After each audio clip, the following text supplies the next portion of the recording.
This is Callum's TR4 engine, built the way you would want it to be.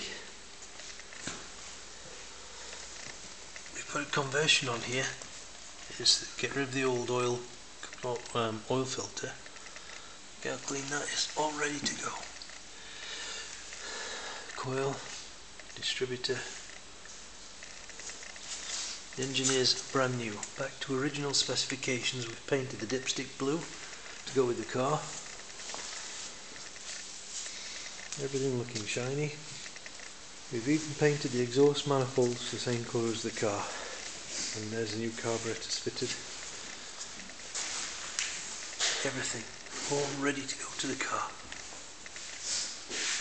There we go. Hope you like it.